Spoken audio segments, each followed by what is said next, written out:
Hello. Oh, so much for Jimmy. Hi. Let me know if you can hear me. As always, because things are weird. I can see the meter bouncing, so you should be able to hear me. Hi. Jimmy is still in the room. He just got frightened when I said hi because he didn't know who I was talking to. Cool. Thank you. Hello, Scarlett. Hello, Joe. Hello, Indieskeep. Hello, Zap. Nice to see you all. We got people here already. Look out, there's a vampire behind me. Oh no. Let me tell you, kids, the amount of times I've had a vampire behind me, in front of me, next to me. It's spooky season, so I'm starting to feel my gothy roots, as you may be able to tell. Yeah, anyway, hi, how you doing? So tomorrow's my birthday, and I mentioned that several times. Because I'm taking tomorrow off, basically. I have nothing better to do than work. Yeah. Thank you, Zep. So yeah, I'm taking tomorrow. Well, I'm taking tomorrow off, by which I mean I'm going to start preparing for the live stream that we are doing on Friday at 8 p.m. Eastern. Thank you. Thank you for the birthday wishes. So yeah, 8 p.m. Eastern on Friday. Twitch and YouTube, we are going to be live streaming the podcast. Because, for a couple of reasons. One, it's the day after my birthday, so, there's a reason to do something special. And it'll be the finale of our top 5 games of all time list, which is my number 1. So basically, we're celebrating the occasion and sort of figuring out what we're going to do from there. So yeah, I'm going to live stream the podcast. Never live streamed the podcast before. We've done video versions of the podcast, the old podcast before, but we've never actually live streamed it. So I got a lot to work out and set up. So basically that's what I'm doing on my birthday, working on this setup for that. But anyway, let me hide this again. Things went weird. Stop me if you've heard this before. Things went weird just before the stream. The streaming PC, I'm not even going to get into the details. It has problems, and I'm probably going to be getting rid of it because it is just a problem and nothing more than a problem. So I'm running this off my laptop again, and everything seems fine. Hello, JB. Nice to see you. So yeah, as we mentioned briefly on the Gizmo Town channel on the Discord, join the Discord, hashtag join the Discord. I don't have a button for the Discord link is not easily remembered anyway, so when Scarlett gets back from logging on, I'm sure they'll drop some links in the chat. As always, yeah. I'm just going to run the build stream off of my laptop from now on. That's just going to be the way it's done because it's so much nicer and more stable than this desktop that I've got here, which should be a good desktop, but there's just OBS is not happy. Hey, look at this. Look at the Discord links. Thank you. Anyway, so as tomorrow's my birthday and I'm kind of sort of taking it off. Yeah, we got dueling Discord links here. There we go. Thank you, Scarlett. Hello. Nice to see you. So as tomorrow's my birthday, I'm kind of sort of taking it off. I'm already kind of in the checked out mode. So I don't have a lot planned I originally had some more planned to do this week than I ended up having planned, and I've shuffled some things around just because basically I'm checked out already. I'm not in work mode. So we're basically going to sit and chat, and I got a few things to show, and we'll do some work, but it's going to be one of those kind of streams. I don't even know what I'm doing. So anyway. Hi, I'm drinking coffee, and Jimmy is still here. He's just sitting at the door. What are you doing? Hey, Goofus. What are you doing? Yeah, come on over here. Come on, you can be an internet star again. Up you get. Schnell. Let's go. Temperamental internet stars. What, you don't want to be online? He's a cat. He's being a cat. You're being a cat. You know that, right? Yeah? No? No deal? It's because I'm looking. can't look at him if I don't look at him. He likes surprising me. He likes like creeping in, and then when I'm doing something else, I'll suddenly have a cat in my lap, and hopefully it's nothing dangerous.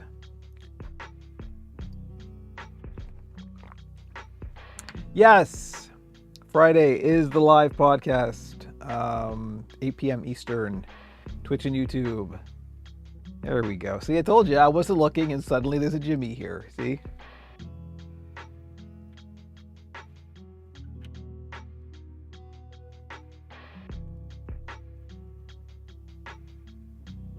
So yeah, I finished Starfield too. I didn't do all the side quests, but it's an interesting approach to New Game Plus. I will probably do more, although I'm not sure. We'll talk about it on the podcast. Hey.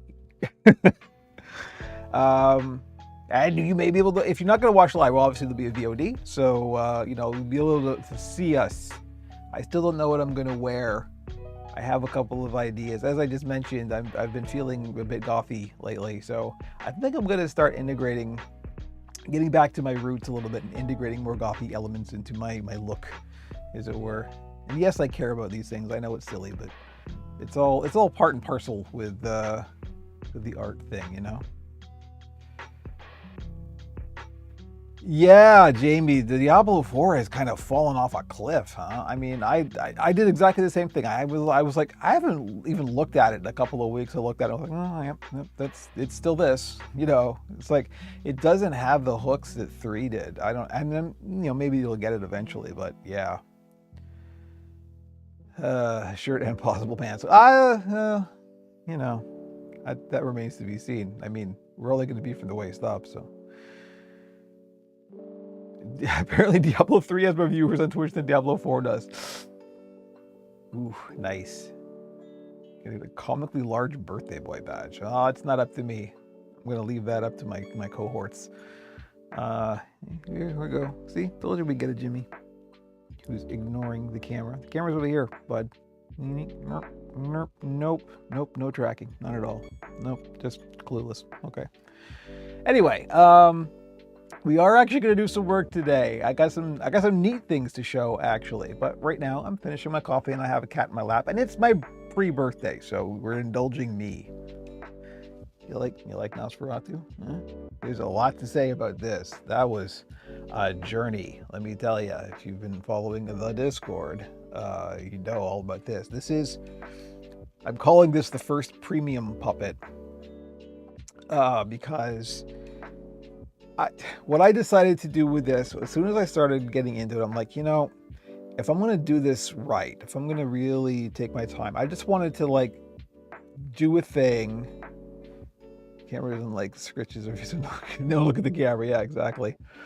I just wanted to make a puppet that I wasn't worried about time, that I was just going to to say do it the right way is wrong, because I never do anything the wrong way. I don't do anything that's cheap or shortcutty. I just do things either the fast way or the slow way. The slow way generally looks nicer, but both the fast way and the slow way are still good quality. It's just a matter of if you spend more time, it looks better, right?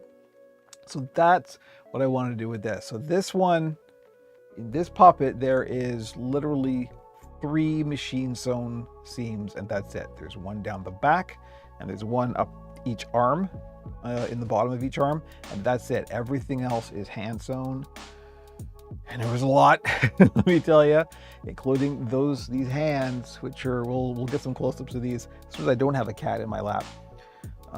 But it was a lot. So I estimate there's about 35 to 40 hours of labor in that Nosferatu. So I'm gonna charge something. I mean, I can't charge what I really should, but there is, yes, Zep, hand sewing. You should. There's so much hand sewing in this. literally hand sewing and weird hand sewing too, because this thing's got knuckles and there's a whole, and there's so much 3D printing. There's so much custom 3D printing in this that you don't even see a lot of it, but there is. The mouth plates are all custom. The doll joints are removable. You can take the arms off. The nails, the teeth, it's just the ears. The ears are 3D printed. Like there's a lot to this. So we'll talk about this in detail on the podcast. Do I have to hit the button again? Of course I do. I should just get a voice assistant that just does this every time I say the podcast. But yeah, we'll go into it in more detail on the podcast, but it was a lot. So this is going to be the most expensive puppet I've ever put up on the shop. It won't be the most that anyone's ever paid me for a puppet, I will say that.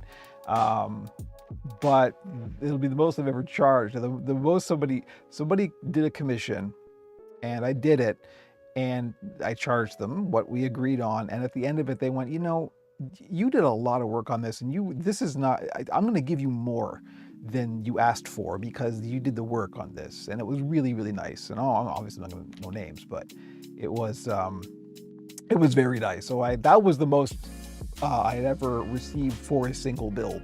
But this will be the most I've ever listed a puppet for. So, yeah, in total or per puppet? Per puppet. I guess, what is this?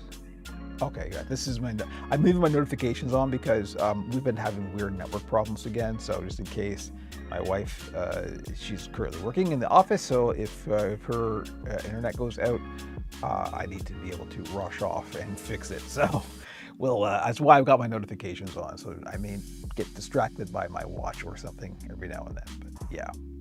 Anyway, so hey, I don't even have to believe there's the URL right there, pixelsandpuppets.com. I'm going to finish my coffee and then we're going to get on with it because I do have some neat things to show off. How are all y'all? Nice to see folks here. So my plan is for the rest of the month. I mean, we've got 2 weeks, less than 2 weeks. So, obviously tomorrow and Friday, I'm going to be a bit preoccupied. So next week, the plan is 2 smalls. There's going to be 2 more Halloween smalls. One's going to be a bat, and the other's going to be a goblin, probably. I'm still hemming and hawing about that, but it'll probably be a bat and a goblin. It'll be a bat, definitely, probably a goblin. So my only agenda for today, all I need to get done by the end of today is just make the interior of 1 small, if not 2. I'll probably do 2 because I usually do 2 at the same time. That's not time consuming or difficult or labor intensive or anything. So that should be fine. And then I can just check out and have a little time. Hey, Leia, nice to see you. Yeah, I said the magic word. I said goblin. Yeah, there'll be a goblin small. So yeah, that's what's going on. A lot. There's a lot going on. Over and above the technical things that I've been having to wrestle with. And there's been a lot of those. As usual, we should probably get on with things. All right, James, time to go. Oh. Yeah, I'm turning 55, and you can tell. Ugh. I was not ready for that number, let me tell you. Here, let's switch cameras. Go to the top. Yeah, we got some things. Also, my phone is in the shot. Let's take that out. Watch after my phone, will ya, Orlock? Yeah, so we got some things in shot here. What are these? So these are some mouth plates.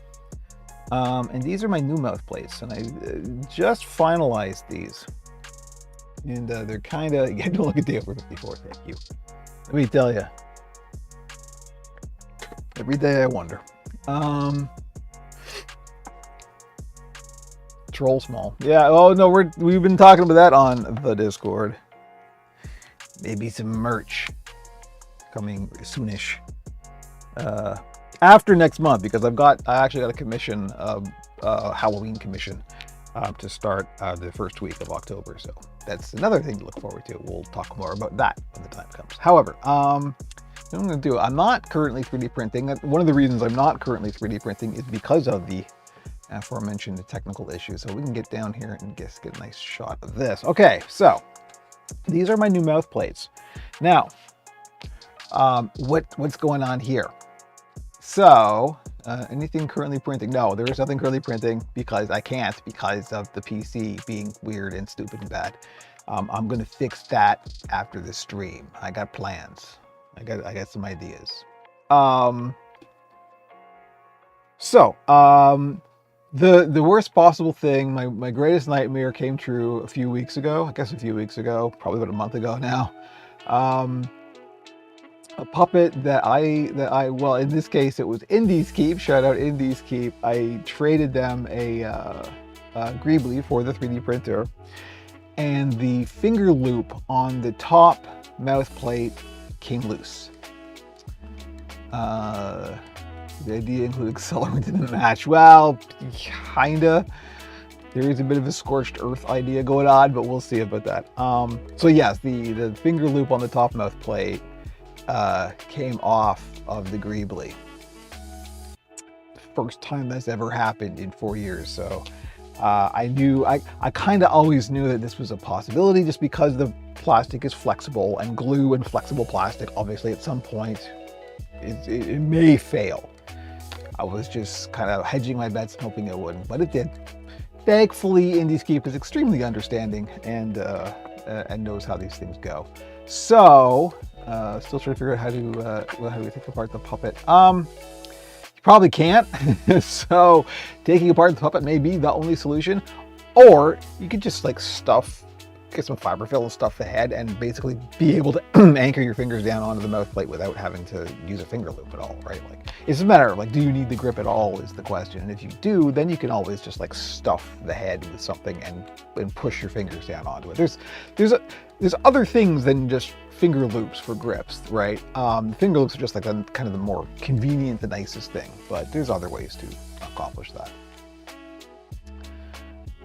Wouldn't happen if you use my material idea of solid cast iron puppets. Cast iron too, right? So we'd have to actually mold the thing, and yeah, I don't think that's practical. But what is practical is me going, okay, you know what? I'm gonna crack this. I need a bulletproof solution, because this is the thing we've talked about before. For the shop, I need to make things even more rugged than you would make them for like a professional shoot. Because it's being bought by people who aren't professionals, by people who are beginners, and you know, this may be the only puppet they ever buy. So you need to make it as rugged as you possibly can. So I started thinking about ways to try and make the finger loops bulletproof. And there's no real good solution. I mean, there's a bunch of ways you can, like, you know, punch holes and then hand stitch it on, and that's fine. But obviously, then that's more labor time, and it's always a trade-off between how much time do you spend versus, you know, how much you're going to charge, that kind of. I don't want to raise my prices just because I have to spend more time to make the finger loops bulletproof. So with this wonderful 3D printer that has been a glorious addition to the shop, I set about designing what I thought would be the best, most bulletproof finger loop possible. And this is what I've come up with, and it works a treat. In fact, these are what's in the Nosferatu. So let me switch to the close-up cam. I've shown this off on the Discord, but we can see a little bit more. So these are small mouth plates. These are for the smalls. And these don't need to be flexible. So that's one advantage. But as you can see, they're just, you can see if I can get this. Sorry for the shaky cam. And also, I don't want to click the mouse by accident. Oh no! Everything's falling apart. Everything's terrible. Just to make sure that I am not ruining the whole stream. There we go. Okay. I'm going to put the mouse out of the line of fire. Okay, here we go. So we've got our mouth plate here. So this is your standard. This is just a small. This is the top. And all I did was I built in this little kind of loop bracket here. Now, of course, sorry, there's a couple of things that you want to make sure, right? I didn't want this to have square edges, because obviously your finger's going to go in like this. And all this is just a holder for a leather loop that we're going to put in here. And I'll show you, we're going to do that live. but this is like built into the fabric of the mouth plate, right? So this is not coming off. Like you would have to break this in half to get this off of here. And so all I do is I just make a leather strap that's the same, it's kind of weird, there we go.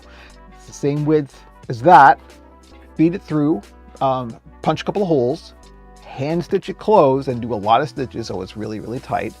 And that's it. Then you have a nice finger loop on here, and you can even like turn it and then push the seam underneath here. So it's just a clean loop. That's all it is.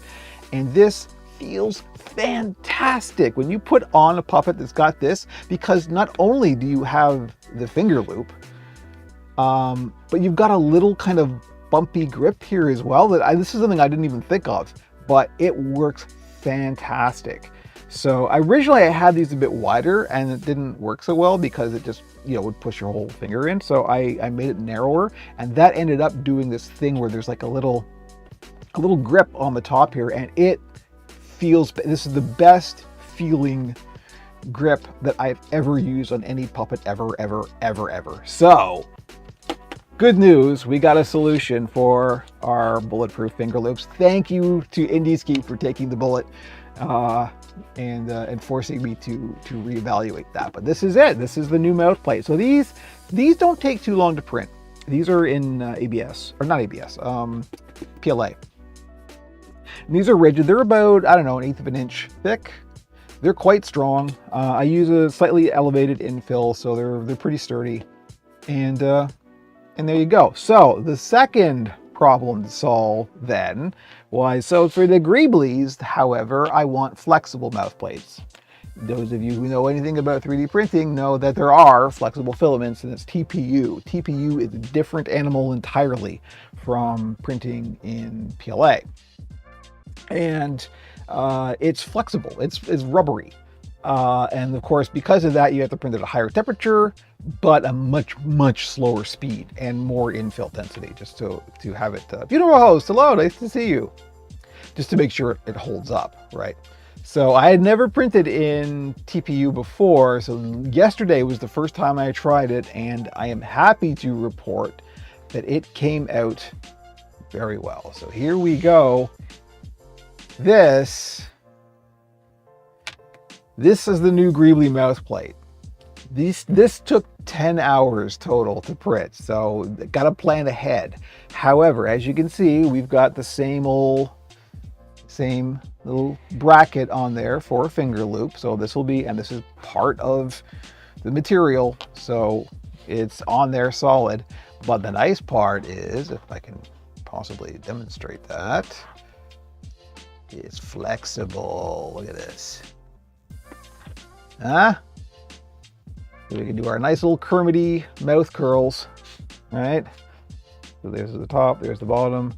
We can do the face scrunches, and this is fantastic. So this is what's going in the next Greebly. So I got to plan ahead. I got to print these, like, start the print after dinner, and then by the next morning it will be ready to go. So I do have to do a bit more planning for this.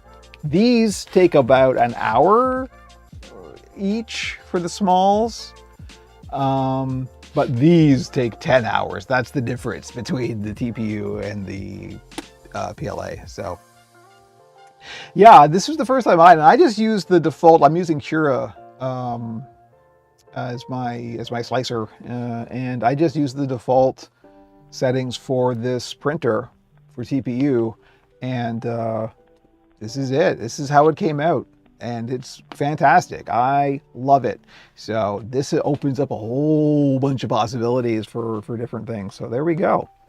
It's not super pretty, and what I realized after I got done printing both of these, like all of these, was like, hang on, this shouldn't have worked. The reason this shouldn't have worked is because this is an overhang, right? This shouldn't have worked unless I printed supports, and then the supports would have to go underneath. And I'm like, well, how come it did work? And as you can see, there's a little bit of bowing underneath. That's the thing. It's because this distance was so short, and I watched the printer printing it at one point, and it was able to, because as it's printing up the little struts, And then it was able to bridge the gap here. And the plastic solidified quickly enough that it was kind of like building a bridge where you just send one line over and then it could build on top of that one line. But it's literally like one thread, and it's just solid enough that it will print the next one and the next one and the next one. It was like, this is just a fluke that this worked. And so when I went to print in the TPU, I thought, oh, if anything's going to fail at this point, it's going to be this, because there's no supports underneath it. And it worked, and it got a little bit gummy. You can kind of see the little grungy nubbly bits underneath there, but that doesn't matter. That's fine. It still worked.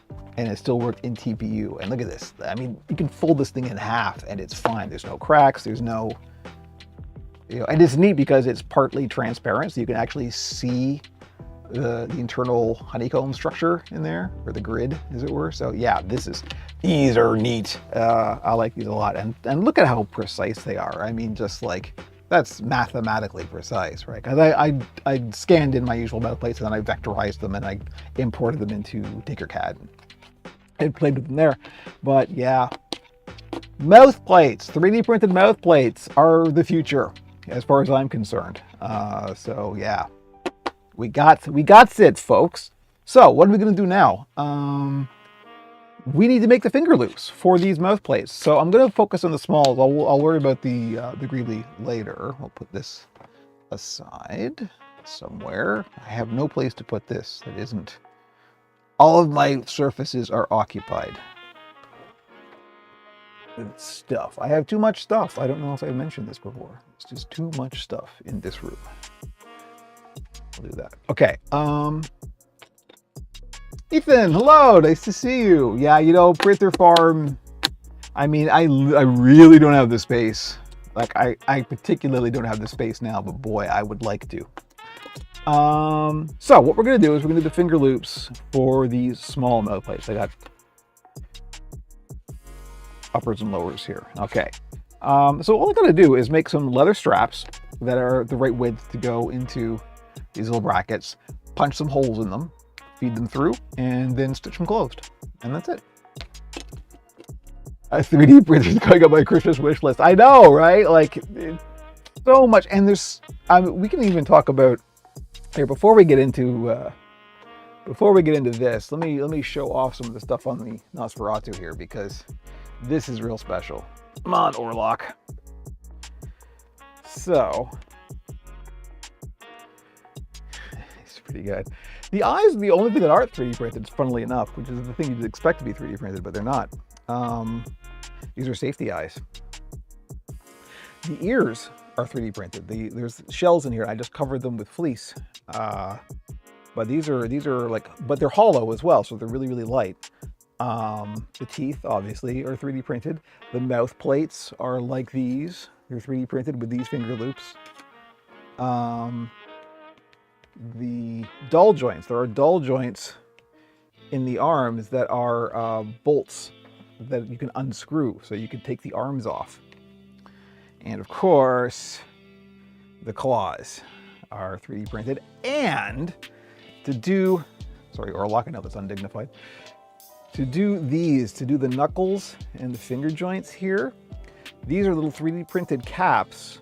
You don't really need to 3D print this. You can find stuff that, the nose is not 3D printed. The nose is actually carved foam that I covered in fleece. But I just, I had the printer going anyway, and I wanted something of a very specific size. So it's actually faster for me to 3D print them than it is to try and find some beads or something that would be the right size, right? So, so these are little, just sort of like domes that are just hollow shells that I've 3D printed, and then I just glued these onto the hand, and when you cover it with fleece, it looks like knuckles, right? And the finger joints, what I ended up doing was I just carved the hand out with a foam, just like normal, with two sides of 1/2-inch foam. And then I printed out these kind of large beads with a big hole in the middle. And I put those down over the top, and then I covered it in fleece and stitched it all closed. And so you get these really big knobbly knuckles, and they look this is a very Skeksis-like hand, and I kind of love it. And It literally, the stitching alone on each hand took over 2 hours. Because this is all hand stitched, right? This is all, like, I didn't want to machine sew this. This is all, every little bit of this is a ladder stitch. But you know, the results speak for themselves. I mean, just look at this. And these are all posable. These are all your usual wire armature in there. But yeah, there's a lot. There's a lot in this Orlock. So that's why it's the first premium puppet. But there we go. So that's how useful, and so much of this would not be possible without the 3D printer, right? I was able to just like come up with an idea and then print it. That's the best thing.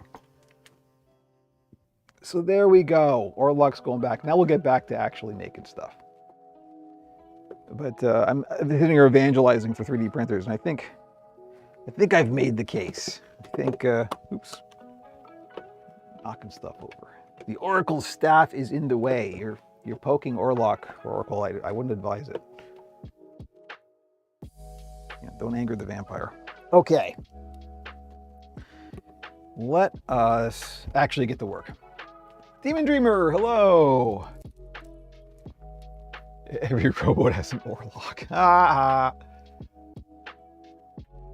Printing D&D miniatures already be the case with 3D printing. Oh, that's the other thing. Like D&D miniatures, you want to do resin printing, right? And that's a whole other ball game. And I'm not really gonna look at resin printing just because, I mean, it's resin, so it's heavy. So there isn't actually a lot of applications that I would use a resin printer for. Just because it's resin, so therefore it's heavy. You know, I guess you could print resin shells, but even still, yeah, I would prefer to just print it in PLA and then sand it, you know, if I'm printing eyes or something. I actually have a fair amount of board game miniatures of various types, and I don't need any more, so we're good. Hi, you back? Yeah, you're back too? I'm gonna start working now for real. So now you want lap because I'm working, you see? Kind of like he's a cat.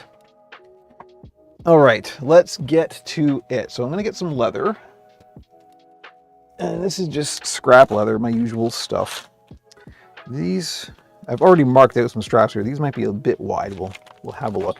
Jimmy just stole my chair. You seeing this? You're seeing this, right? Yeah, you need to, you're showing me up on live stream here. Come on, buddy. Down you get. Yeah. Yes. Yes, I love you too. Let's go. Down you get. Daddy needs his chair. Come on. He's not leaving. He's still here. There we go. I'm being upstaged by James Tiberius Cat. Just think about the 40K army. You could feel that he had a resin printer. I know. The Games Workshop will probably be knocking at the front door. Come on, you. Let's go. I can't believe. He's usually stubborn. He's usually not this stubborn. There, I have bodily removed him from the chair. Uh-oh, Zep clipped something. I'm assuming it's the cat stealing my chair. Okay, so I'm just going to cut some of these straps. I'm pretty sure, well, we'll see. We'll see if these are too wide or what. In terms of how long they should be, I just literally just figure that out on the fly. I'll show you that in a sec. These are relatively narrow for finger loops, but that's okay, I have come to realize. You don't need to make them that wide. In fact, in some ways, it's better if they're not that wide.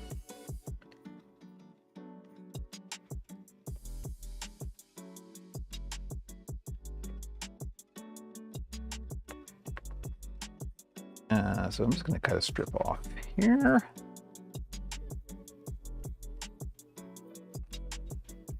As you can tell, I'm a bit checked out already. Okay, so let's see.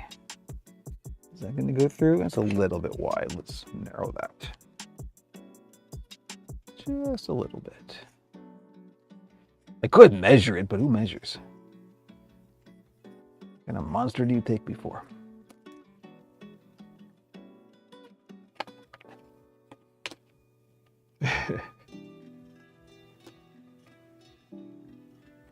Okay, there we go. So that will go under there. So all I do is I just sort of figure it out. I make it long enough so that I can pinch it together.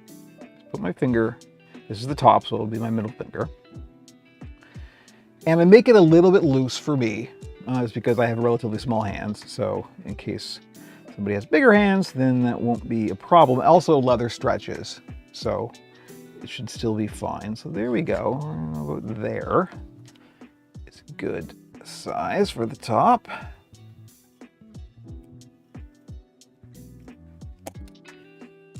That's that. And for the bottom, this is not even, so I'm going to have to narrow this again.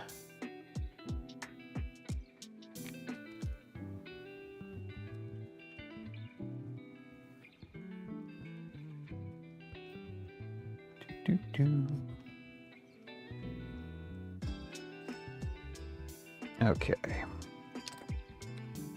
For the bottom, same deal. Let's put it through. And then since this will be the thumb, just pinch it closed, a bit loose. And about there. This doesn't need to be precise because this is kind of a one-size-fits-all situation. So if I was making this for me, I would make it a bit more snug.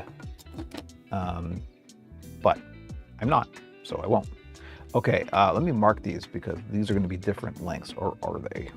let's just see. No, they're pretty identical. Okay, never mind. I should just measure that now and then remember. Do you think that might be a good idea? What are we looking at here? We're looking at 8.5 centimeters. And I'm trying to remember to do everything in metric now.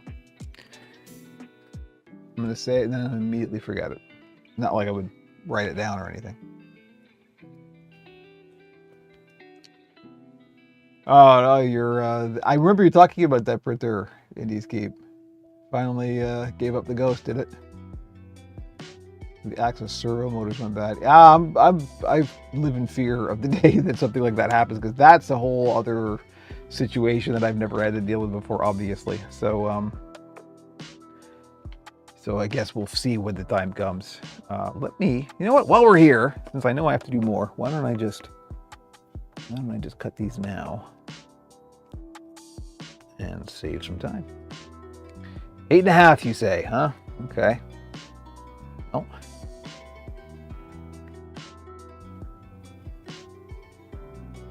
This is where we have the grid on our cutting mat. Saves time.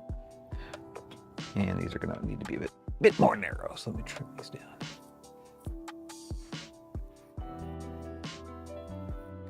So, in order to close these loops, I stitch them closed, and in order to do that, I first punch a hole because it's leather and it's kind of hard to get through without destroying your thumb. So I try to avoid destroying my thumb. Yeah, did we toss the parts bin a long time ago? I just kept limping along. Okay.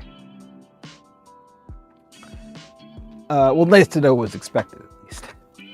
So I got some leather punches here, and just get a nice small one. I didn't want a great huge honking hole. Just need a small one that a needle will go through. Let me clear this out because this has got a bunch of plastic all gummed up in it from punching holes in plastic. That should do. All right, we'll see how this goes. And then our handy dandy mallet. I am the wrong person to ask that question, Demon Viewer. Indies Keep, over to you. What's the lifespan of a 3D printer? I guess it depends on the printer, I'm assuming. So all I'm going to do is I'm going to punch one hole at the end at each end, and then we're going to stitch it up through that hole and then around the sides. I'll show that close up. So we're just going to go right to the end and leave a little bit of space. And this is why we have cutting mats, right? Because you can just do this. You can also use this style of leather punch, but I like the kind of hammer punches. I think are a little bit more, there's less effort, to be honest. Those style of clamp punches can be flaky and they can dull really easily. These I find are just more reliable.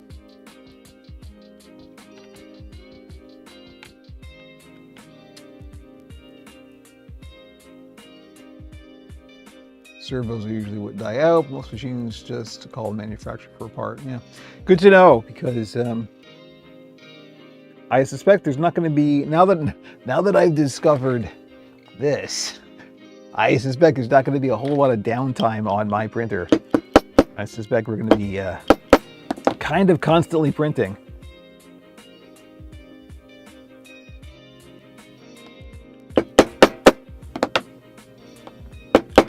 Oh boy, is that ever useful.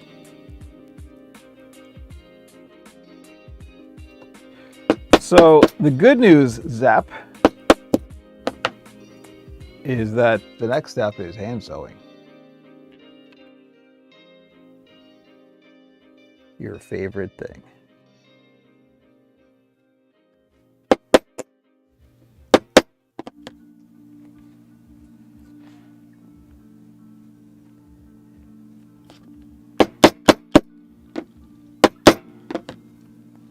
And there we go. Yeah, a little hole in each end. Let's see, right there.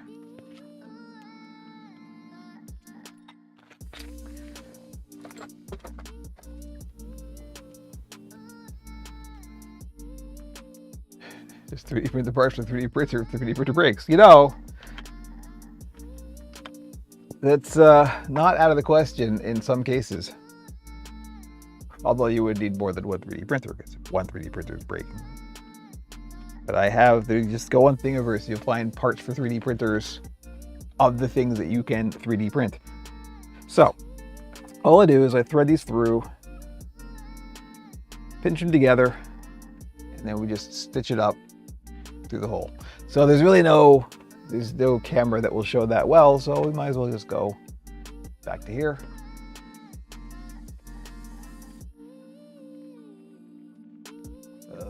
Changing the servos easy. I'm just speculating because I haven't done it, but I probably will at some point. I would suspect that there's plenty of video online of people who are, that's the nice thing about this kind of thing, right? There's so much, community around it that chances are if you need it, there'll be a video of somebody doing it and teaching you how to do it too, so.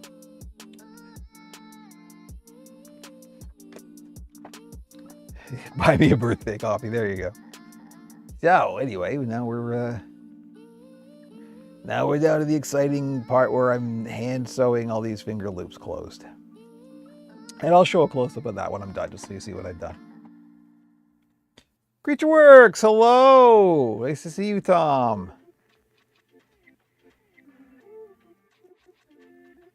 Thank you for dropping by. Always a pleasure.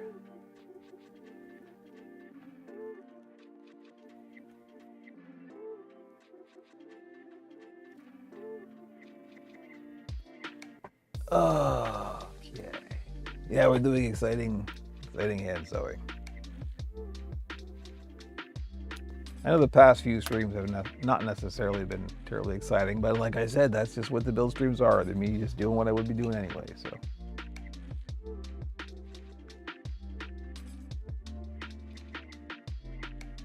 So all I'm doing is I'm just stitching through that hole. And we're going to stitch it quite a bit so this will be nice and strong.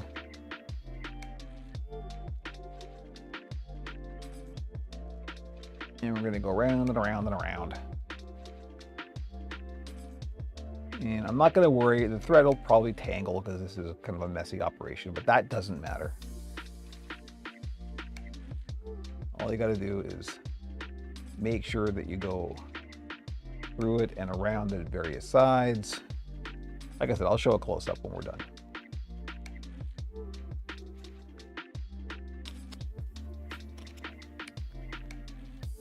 Oh, Tom, thank you so much.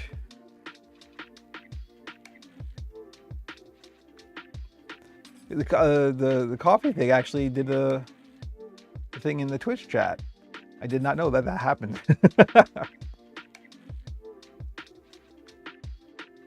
Thank you very much, Tom. I appreciate it. Keeps me going, as it were.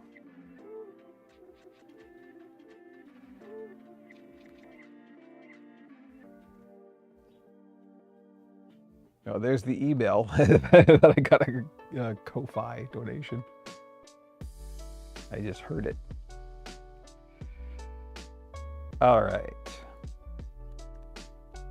So this doesn't take long, but I do like to do this a lot, like make a lot of stitches just to make sure that this is going to hold. No matter how much stress this gets put under. And that's the nice thing about thread. Like if you do a lot of loops of thread, it takes a lot to break these.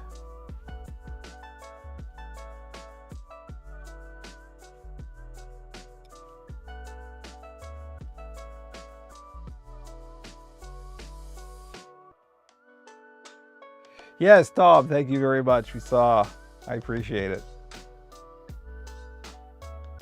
Enjoy your meeting. I hope it's about puppets.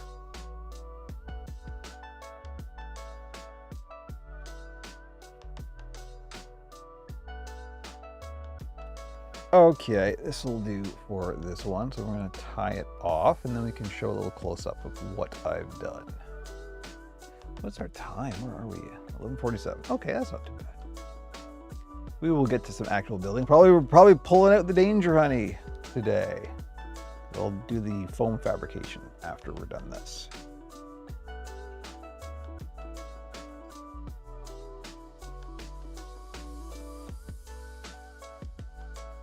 So I'm just going to tie this off with a couple of good strong knots.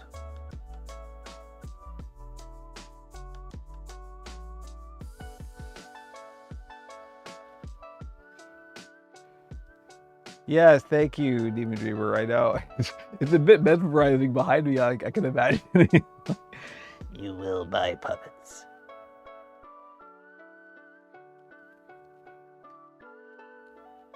And also leave your balcony door unlocked.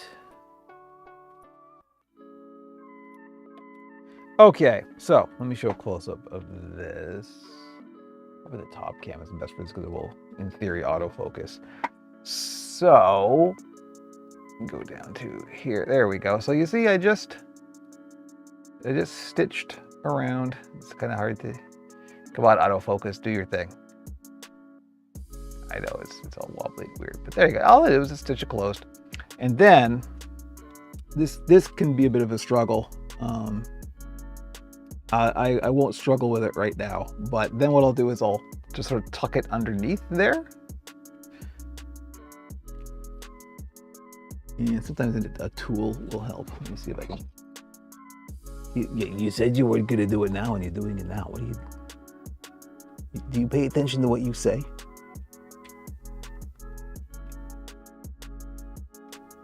There's very little room in here, so you're going to kind of be careful, but watch me break it live on stream. That would be extremely typical of me. This is just a testament to how strong it is, right? Because it's the quench that kids crave. Okay, this isn't fully under, but it's under enough to demonstrate, right, what that will look like once it's there. And then when you put the puppet on, it's just that. It's great. It's beautiful. It feels fantastic. So we are actually, this is the bottom, so it'll be like that. So here we go. That is about as bulletproof as I can imagine a finger loop gets. You ain't pulling that off of the puppet without major force. So now I just do that 3 more times. And then we'll get on to some foam, cutting up some foam. I want more coffee. Speaking of coffee. They got a bulletproof glass. I don't think that would be productive. In fact, I speculate that it would be counterproductive. But I would value your input. You know what? I really, really want more coffee, which is probably not a good idea, but I'm gonna go get some coffee. So I'll be right back. Don't go away.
Here we go. The last of today's coffee. And Mastodon also exists. You know, I know you're just copy pasting, but you're not wrong. Mastodon does also exist. I like Mastodon. I do. I still do. I know it's not used all that much by most of the folks around here, but it's still got a good heart. All right, back to the exciting stitching finger loops closed action.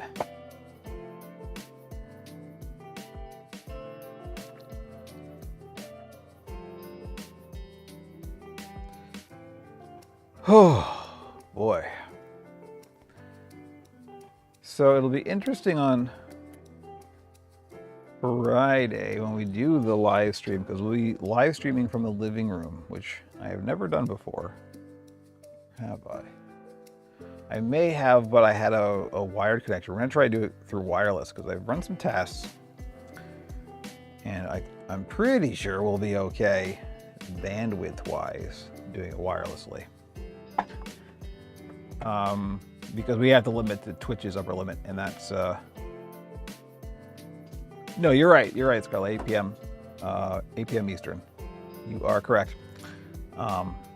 You know, assuming everything goes right, we're going to convene a bit early and get things tested and everything. And I'm, like I said, I'm spending, you know, my birthday tomorrow and the next day making sure that everything is working, and that, like, I haven't even set up a scene in OBS for it or anything. We're going to need something new, you know. Using the Frankie Play or this layout isn't going to quite work for it, so. Yeah, these are, well, like I said, these style are in the Nosferatu, and I was surprised, like, I did not anticipate when I first put it on that it would feel so good, in that, you know, because you've got this little bump here, it acts as a little grip you can pull against even. So that's why I went, oh, okay, I gotta try making it flexible, because now all of a sudden you not only have a finger loop, you've got a little, you know, little speed bump there that you can pull against, and yeah, I think they're great. But we'll see once these get out in the wild what the general public thinks.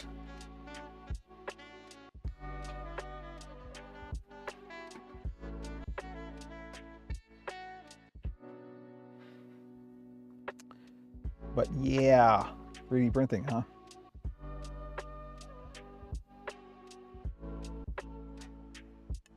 You know, if I got rid of the big stupid PC that's completely useless and in here, I mean, would have room for another 3D printer.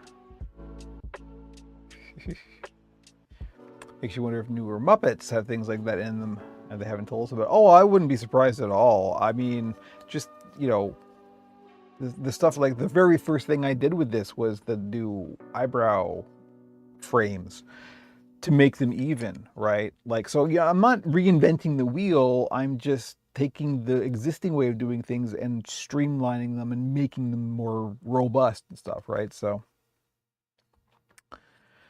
some similar bump grip in silicon combined with a head plug. Yeah, exactly. And just this is like a neat hybrid of that, right?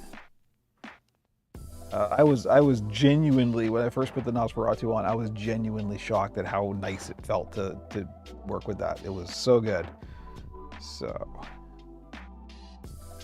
very, very happy.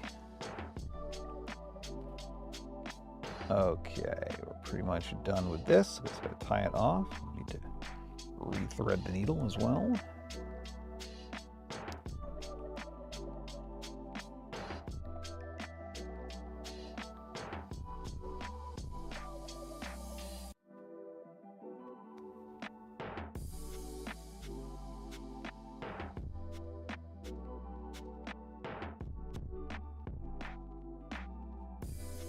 You know, and the nice part is if I don't need it flexible, like the small mouth blades aren't flexible, these like a pair of these will print in about an hour. So that's fine, you know. When you consider how many puppets I make per week, I can easily prep these ahead of time. Oh yeah? You tried a Rick Lyons puppet on, huh? Neat.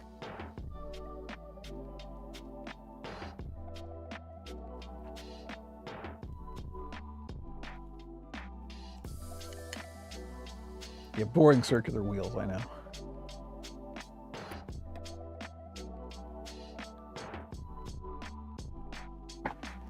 Okay, so there we go. I'll worry about making these pretty later. Did I not? Did I miss one?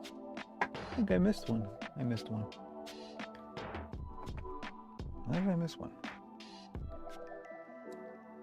I didn't punch the holes in one of these. Well, let's do that then.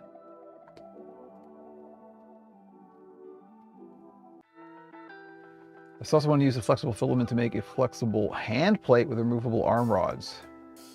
It's posted in the Discord later. Yeah, so that's the other thing about this TPU. It is quite rubbery, right? So there's a bit of grippiness on here, which is nice.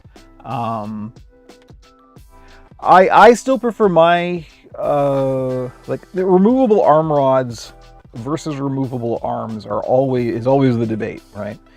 I tend to side on the removable arms is better because you always want a strong connection point on the arm rod. Always, always, always. Or at least that's my preference. And any kind of removable arm rod is going to have some weaknesses unless you do it semi-removable like the flag style with the pocket. Then that's fine. That's, you know, but that's also more time, right? So I like the 3D printed the bolts for the dull joints, and then they're quite robust and also removable, and that we don't have to make removable arm rods. But that's just me. That's, you know, there's no wrong way of doing it. It's just my preference.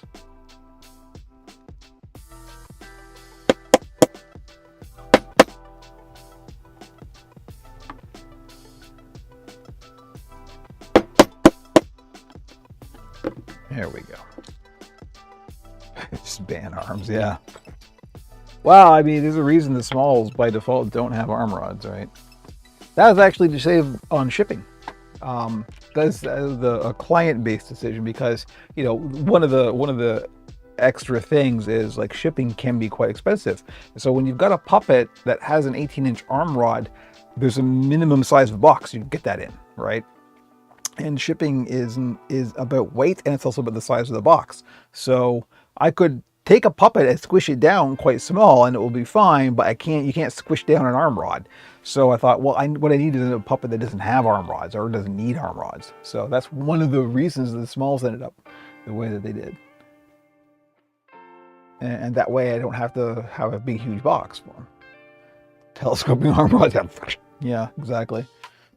Again, you want strong arm rods, and anything like that would be a point of failure. These old tent supports, yeah. Okay.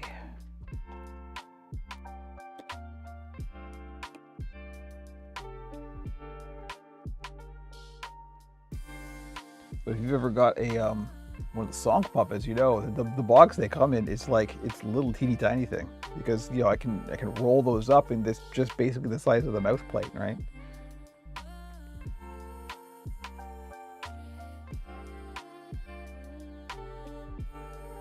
Koya, nice to see you. Hello. Just have the arm rod hanging outside the box, yeah.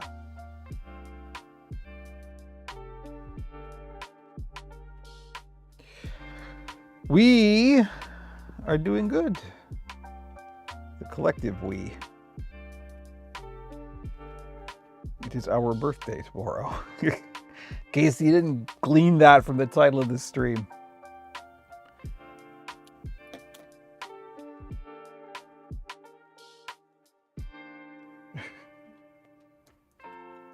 Okay. Yet more exciting hand sewing.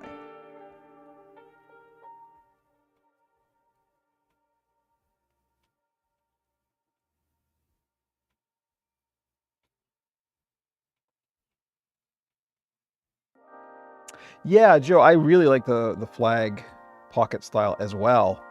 And I know that's kind of industry standard for professional puppets. It's just a little too time consuming for me to do for shop builds. Although, you know, if I just started doing it like habitually, I bet you I could get it down to something reasonable. I'm just desperate to not raise my prices, right? And so any little bit of labor time that gets added, it hurts, and I feel it a lot. So I'm either losing time or losing money, right? Doing just permanent arm rods, period, is the fastest. And that is one of those, you know, you have to compromise a little bit. They're still good quality, it's just that you don't have quite the flexibility that you do with another style. But still, I'll bet you I could come up with a fabrication method that would be time efficient.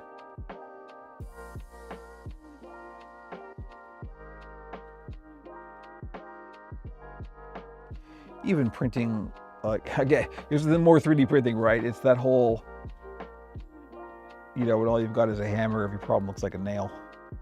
When all you've got is a 3D printer, every problem looks like the solution is 3D print something.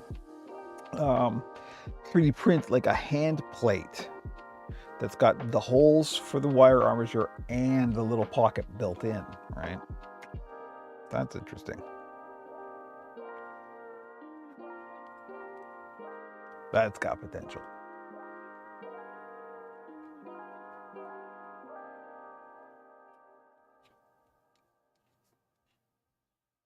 Oh no, Scarlett's talking to themselves again. Turns out they both have the same birthday. Who would have thunk it?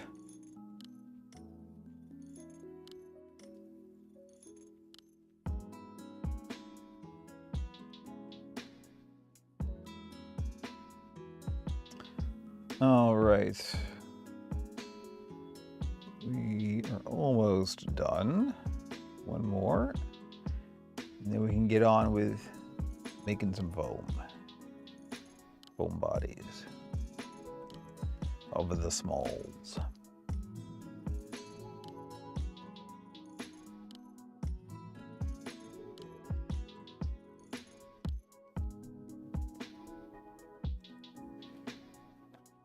Yeah, I know what we're going to talk about on the podcast. It's not like anything exciting happened in the world of video games over the past week.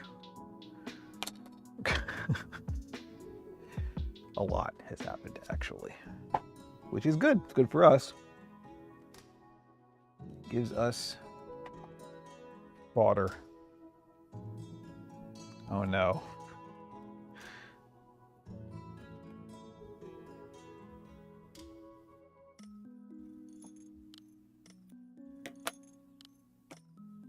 How many personalities do you have, Scarlet? Or have you lost count? Thank you, Demon Dreamer. I'll take a look at that as soon as I'm able.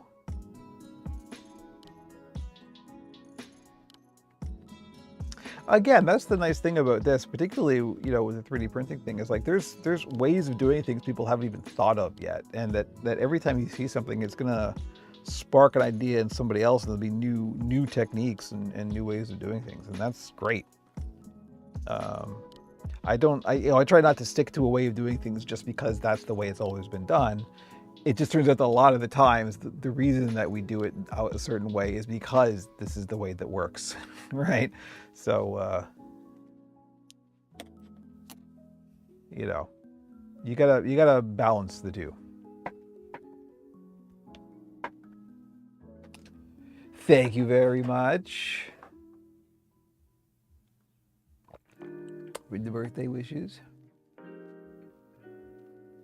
It's gonna be a bit of a working birthday, but that's all right. I'm working for the podcast, which is a labor of love, so it's not really work. It is completely voluntary.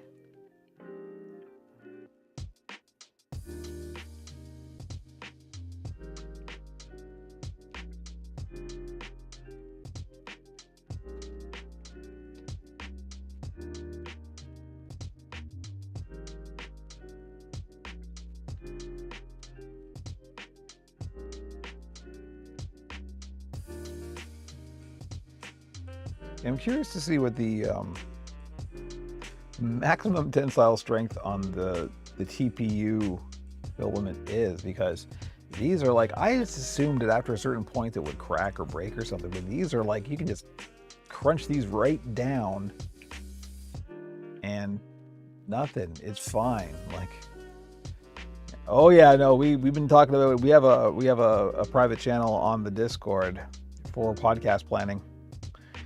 We've been making sure that we're all in the loop on the Unity thing. That's a whole thing, isn't it?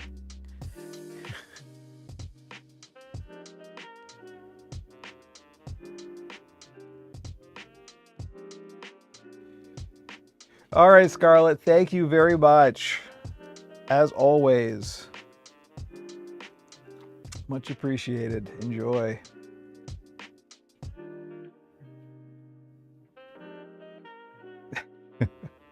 I mean, Scarlett, you may get to the podcast planning channel eventually, because at some point we're going to bring on guests, and Scarlett is first on the list. So that's a whole other ball of technical wax. Technical wax. It sounds like a prog rock album.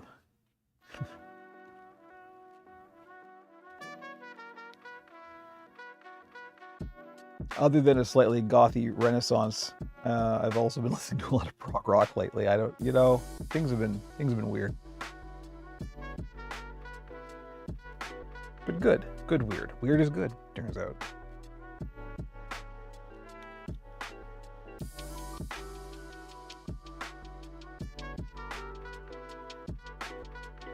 Technical Wax is Tomb Mold's next album.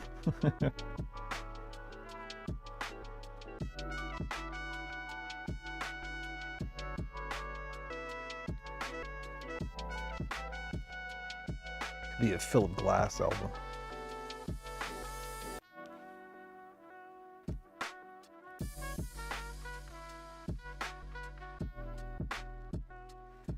there's no will about it in Deepscape.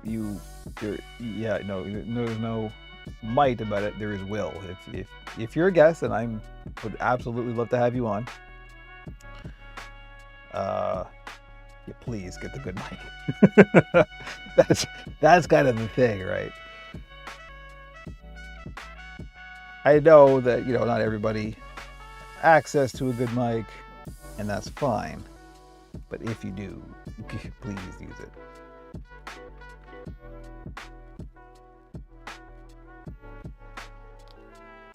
Alrighty diddly. We are done with the sewing of the finger loops.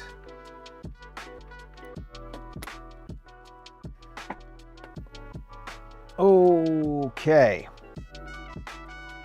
So now we are on to the next part of the fabrication of the smalls, which is making the foam bodies. Anyway, there is our mouth plates with the nice finger loops, ready to go. I have a great mic with like a layer of dust on it. Yeah. That was the board with the cord. That's like a good phrase for something. It could be like a colloquialism. The Jelly Roll would say that. I thought it was the bowl, but it was the code. You know what I'm saying? Baby, you always gotta check if it's the bowl or the code.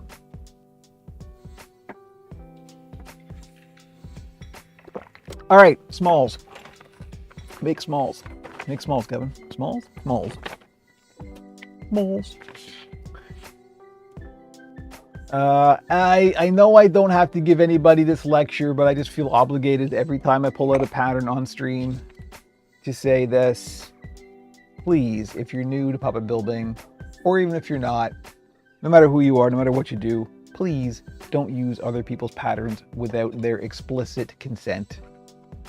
Don't do anything to another person without their explicit consent, including using their patterns. As I hope I have demonstrated, you never need to.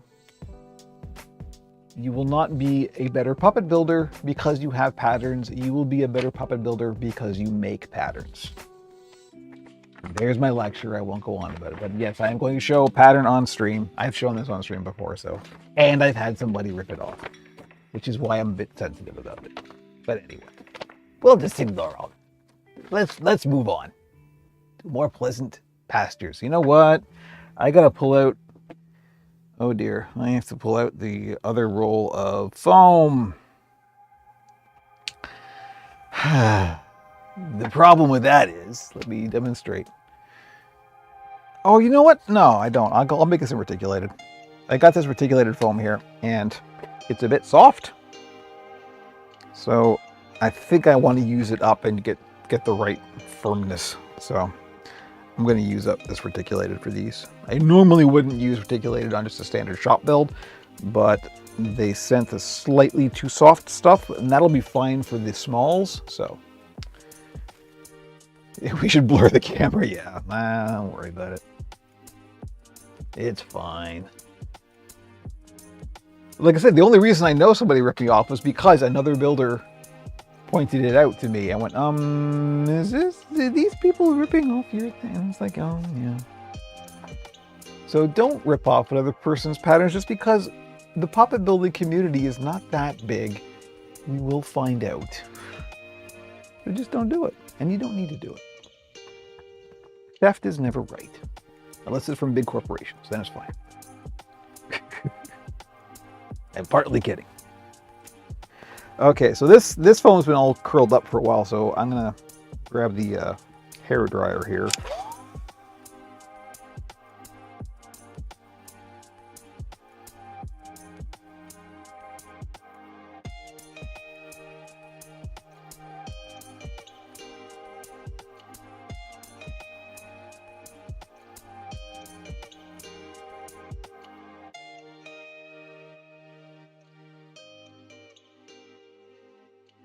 And that's how, if you got foam that's been like curled up or like all warped or something, that's how I just hit it with a hair dryer and it'll flatten out. So we gotta make 4 of these. I'm standing. Jimmy. Jimmy is now back in here, and he's standing directly behind my chair's wheels because he does not have a good sense of self-preservation. Is my big stupid head in the camera? Almost. Okay, I want to make sure I keep my big stupid head out of the shot.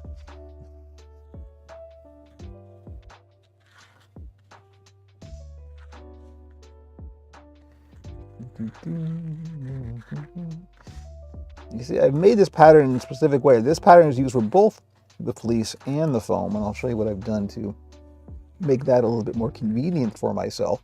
So up until this point, just lay it out like that. And I've got this little kind of extra bit, and this is the bit that is the fabric only. So I just fold that up and continue on tracing. And it's just a convenient little, that way I don't need to use, like, I don't have 2 copies of the patterns in the same envelope, I just have 1. And here we go. Flip it over.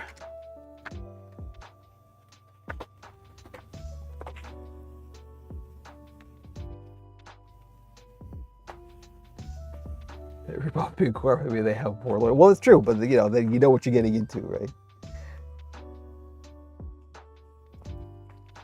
I think I share the sentiment that it is always ethically right to pirate Nintendo games.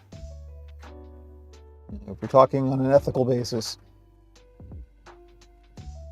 I think ripping off a small creator is a much bigger ethical situation than it is ripping off a giant corporation. But even still, like, I wouldn't advise it. Don't, there's a reason I don't make Muppet replicas, for example, because don't need the headache. And also, if you ever want to work professionally, let me tell you, the absolute worst thing you can do is have a history of intellectual property theft. You don't want to shoot yourself in the foot for ever getting a professional gig. Just do that. I'm going to cut this foam because there's not enough room to move this around.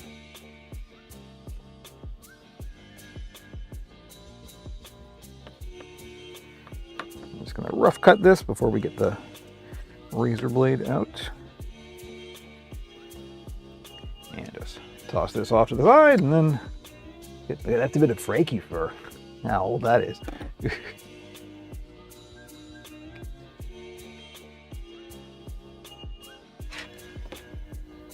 So fun making your own designs anyway. Exactly. I know I keep preaching this, and I'm preaching to the choir, but like you will learn so much more making your own patterns, and even if they're not great, you just the benefits from doing. I know I'm out of camera shot here, sorry, but the benefits of doing it far outweigh the just having a pattern.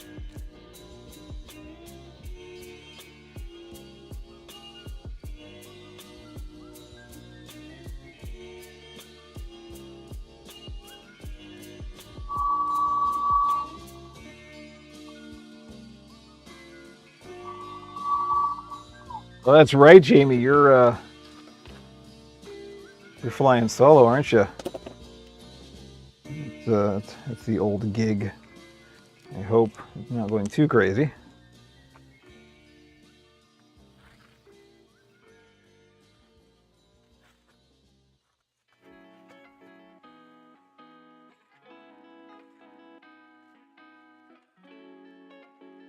At some point, I really need to remake this pattern. This is still the very first copy of the pattern I ever did, and I just need to print out another copy of it, and because the edges of this cardboard are starting to get all mushy because it's been used so much.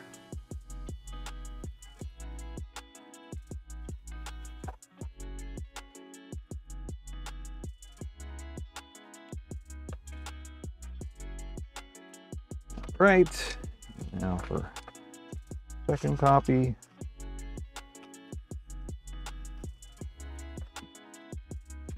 Do it like this.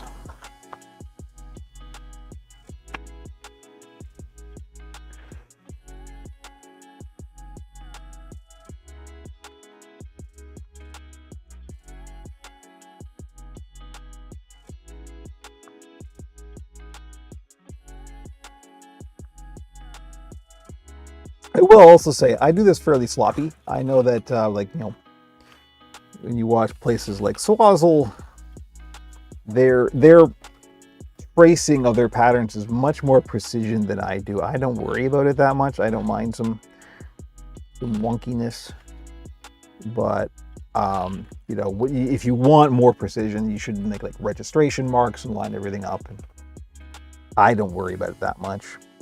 And also, the design of the small is not prone to that much weirdness. They all kind of come out the same, so.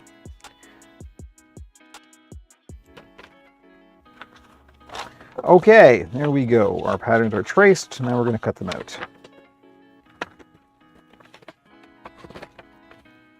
Too many free patterns to rip off others. Yeah, I know, right? Like, all you gotta do is look around. Like, there are enough just free patterns that people are just giving away or are very reasonably priced, like a few bucks, that you could just use those and base everything off of those patterns to make new patterns of anything you want. Like there really is no reason.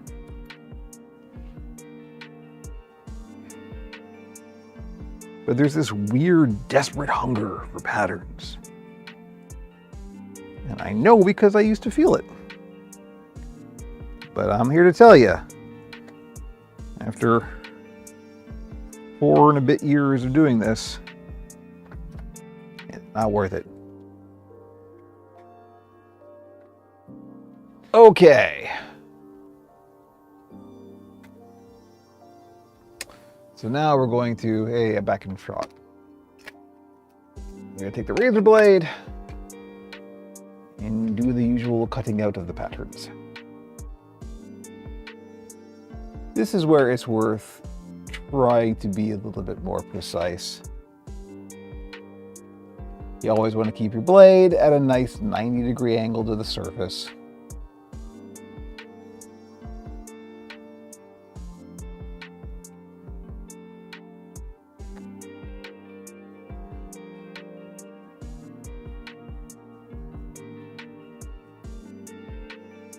Time 12:23. Okay.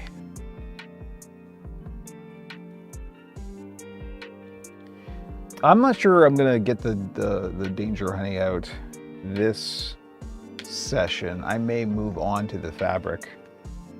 I'll just see once I get these cut out. Just because it's a little too close to the end of the stream to get the whole deal going with that.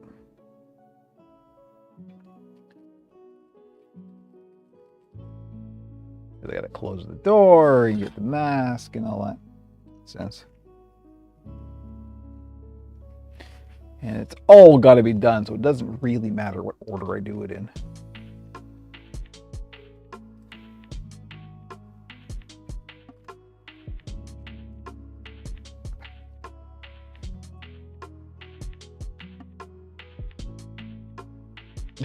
There was this weird, desperate need for patterns. Only they knew the patterns were already there, waiting. Pretty good.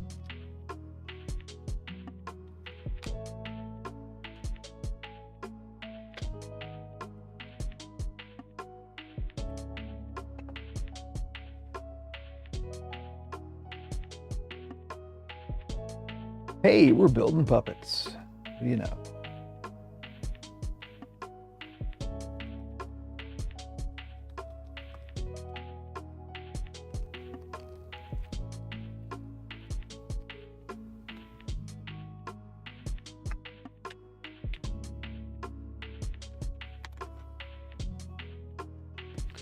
I think what I need to do after the stream is over is clean up the studio. It is a mess in here again. Gotta do some kind of token cleaning at least.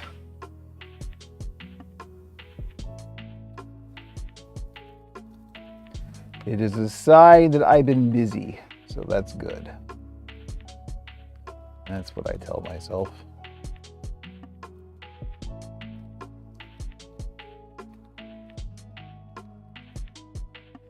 Although, I've got to say, things have been slow on the shop again. I expect that will pick up soonish, because we're into spooky season now. It's been going in weird stops and starts this year, though. It's been feast or famine.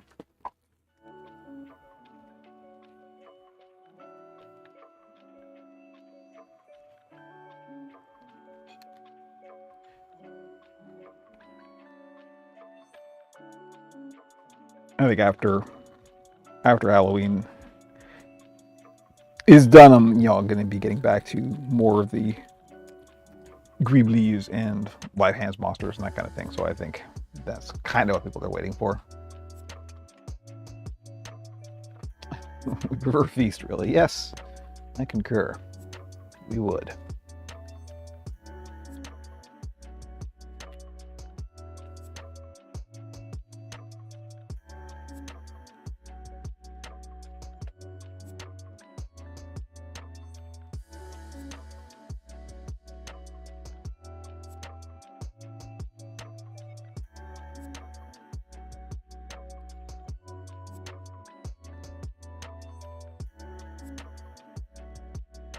So these two smalls are going to be the final Halloween builds for the shop, and I do have a commission in the very first week of October for another Halloween small, but this one's a private commission for the person who bought the Franken small from last year. They want a werewolf, so we'll be doing that the first week of October, and that will be the final Halloween build.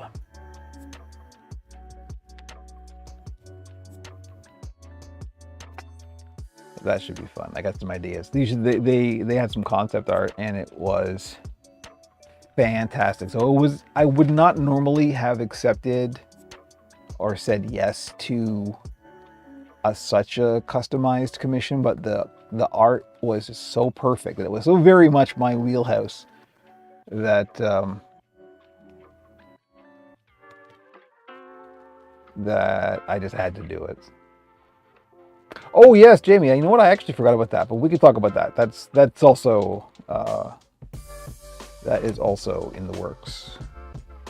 Should you wish it, we'll go over that on Friday. Formalize everything. You're gonna print the dog nose. I have a dog nose if you need it. So I'm not sure yet. Possibly their concept art is a little bit different than that, so I don't think I'll need it. And honestly, thank you, but I would prefer to just model it myself, and because I need practice with Blender, right? So I would prefer to just work that out myself, even if I am fumbling around, just because I want the practice and any excuse, right? I'm sure there's going to be some custom modeling for it. Probably the ears, actually.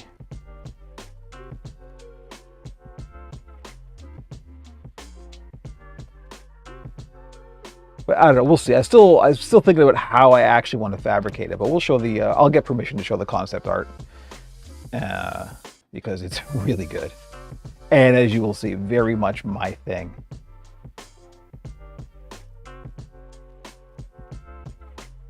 It's a monster, of course it is. I make monsters. I just gotta make peace with that.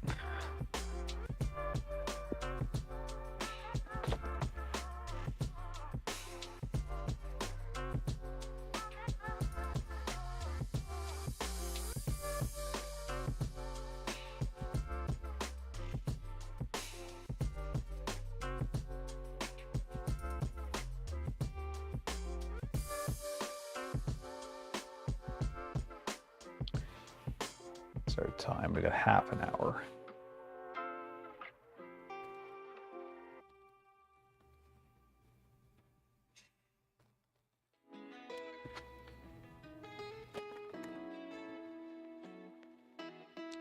Yeah, I think I will just cut some fabric after this. Don't bother getting the whole glue deal set up, just because there's a lot to that, and I really have to clean up before I switch modes like that. I can pull out some fabric though. I'm just gonna make it around Blender. Every time you put down that blade, I think you're picking it up the wrong way. I know. Oh, believe me, I am so unbelievably. I mean, the reason I keep it in this little container is because I'm paranoid like mad about cutting myself, and so blade awareness is a whole thing, especially with my last name. Wish I could make it around Blender. I keep wanting to do the Doom Eternals, but I suck at 3D modeling, so I'll just end up doing it by hand. I know the pain because I'm not great at 3D modeling either, and Blender is not intuitive. Even with all of the advancements that they've made, it's still pretty steep learning curve. I'm starting to get my head around it. There was a method of box modeling that I used to do in Lightwave that there is kind of a way of doing in Blender that I'm just learning about, and so I'm finding it a bit easier. Like, it's how I did the ears for the Nosferatu. So I'm starting there, and I should probably be able to do everything I need using that method, but it's still not super easy. There's also a method I used to use that's called Metaballs. Hello. That I believe you can also do in Blender, which is a neat way of doing organic shapes, but that's a whole other subject. And yes, it is not intuitive or easy. You are correct. All right, so there's the pieces for the small body. So I'm just gonna do some tracing and cutting of some fabric now because I don't, like I said, I don't want to get out the whole glue situation. No danger on you today, I'm sorry. But what we do have is some black fleece. Look at this. This is Weird Kid stuff too, so this is the good stuff. It also really needs to be lint brushed. There's all kinds of other fur and stuff on it. But much like the foam, this has been all folded up and everything, so there's a bunch of wrinkles and things, and you just hit this with a hairdryer. Jojo, nice to see you. Thank you very much. It's technically tomorrow, but this is my pre-birthday stream. Hello. Thank you for dropping by. Nice to see you. Okay, here we go. So I'm going to fold this in half, making sure that the stretch is going in the way I want it to. I don't even remember ordering this, to be honest. I'm sure obviously I did, but I forgot why I ordered this much black fleece. But turns out, yeah, I know. No, well, I mean, we could do the danger on it. This is me. I just don't want to right now. It's nice. There's a nice breeze coming in. I don't want to wear the mask. I'll do it later. I'm in lazy birthday mode already, even though it's not technically till tomorrow. It's my birthday weekend starting tomorrow. I'm already going to be working enough on my birthday. I have not tried F3 fleece yet, although it is probably going to happen at some point. So we're working on 2 Halloween smalls today, a bat and a goblin. This is going to be the skin for the bat.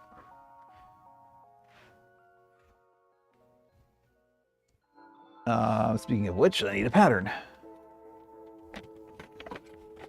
I'm not going to go through the whole spiel again. Don't take people's patterns without consent. Ever, ever, ever, ever. And because we're drawing on a dark fabric, we need a pen that will show up. So we're going to use one of the silver Sharpies.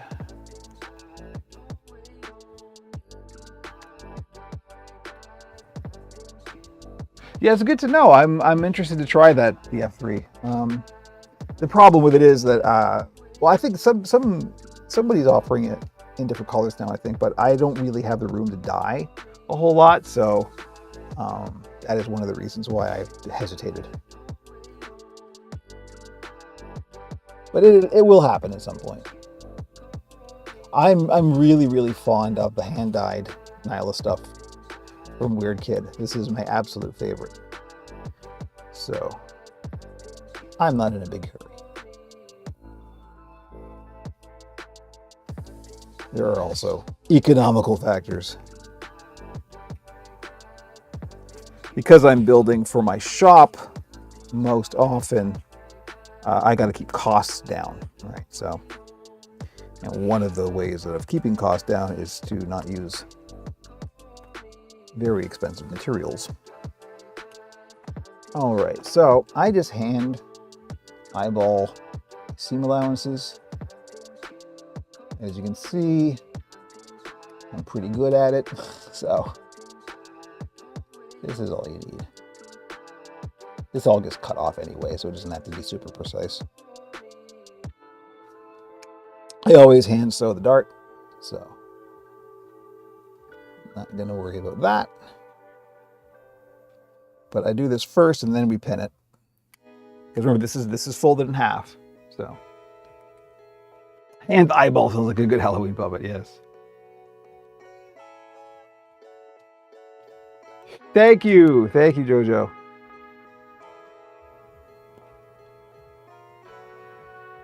Yeah, I don't know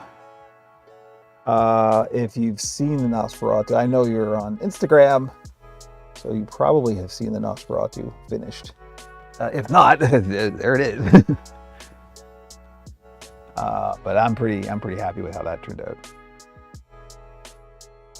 That's a special one.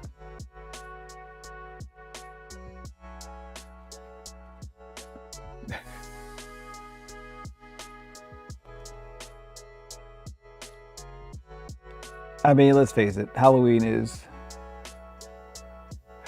when everything just happens. So I'm thinking of doing a new tradition for Halloween, and that's, I'll do the usual smalls of various types. But I'm also going to take like a week and just do a premium puppet, like the Nosferatu, where I don't worry about time, when I just do everything the slow way and make it, as high end as I can. Because I usually try and focus on the low end, right? I usually try and focus on keeping my things affordable so more people can get into it. That was my whole agenda with Operation Puppet, was to make professional puppets more accessible to more people. But it was really nice to just sort of take some time and do it the long way, as it were, and not worry about time. Yeah, we'll talk about this on the podcast. Hello. But I'm going to repeat this phrase on the podcast, so you'll forgive me. But I realized as I was making it that, it's all about the character, right? That is, 110% what you need to focus on. And the character of Nosferatu, Count Orlok, is revealed as much in the hands as it is in the face, right? And so I realized early on that, I got to focus on the hands as much as I do the face. That's going to really bring it home. So that's why I went, okay, let's figure out something special to do for these. And that is the result. All right, so we're going to cut this out.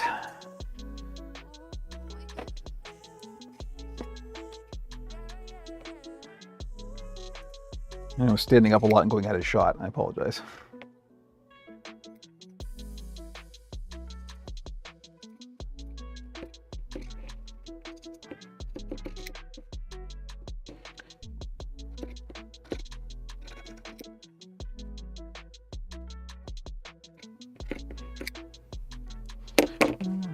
Keep that scrap. Particularly something like black, I like to keep scrap around because you can use little scraps of that a lot, like for a nose or something.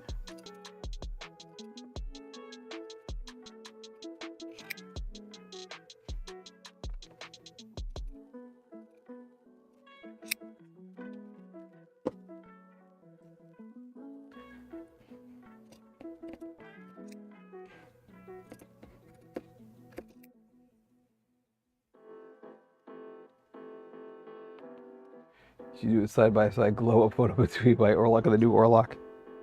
I was actually looking at, because Jamie, your Orlok is in the slideshow that plays before the stream.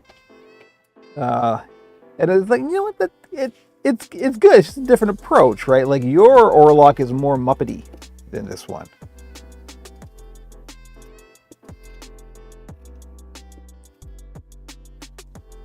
It's just different.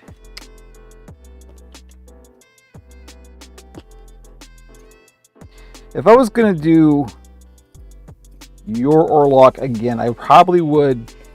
I mean, I would definitely 3D print the nails. That's the thing. The nails, I think I would have spent a little more time on, but other than that, it's still a good Orlock. Okay, there we go. So now, where are we at for time? 12:41.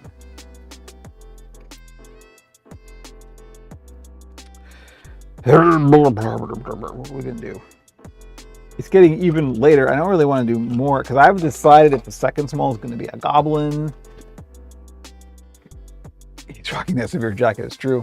So I haven't decided if the second small is going to be. It's probably going to be a goblin, but I'm not sure yet. So I got to figure out what my fleece situation is there, what color it's going to be. So I'm not going to do the fleece for the second small quite yet until I decide on what that's going to be, and I don't have to think about that till next week. So, you know, I think maybe we'll end it here, just a little early, but to do anything more is just a whole other thing, and then we go overtime, and honestly, I'm hungry, and it's almost my birthday, so, you know. As always, then, in that case, thank you, everybody, for dropping by, as usual. Nice to see everybody. I always appreciate it when you spend some time around here. Hopefully, you know, it's been somewhat instructive and at least entertaining, if not. On Friday, pay attention, everybody. On this Friday, 22nd of September, 2023. Wow, gone. Okay, anyway, yes. Thank you, Jojo. We are live streaming the podcast. Twitch and YouTube, 8 p.m. Eastern, September 22nd, 2023, in case you're watching the VOD and it's past that date by now. But anyway, we will be live streaming the podcast. I have no idea how that's going to go. This will be the first time we've done that. So,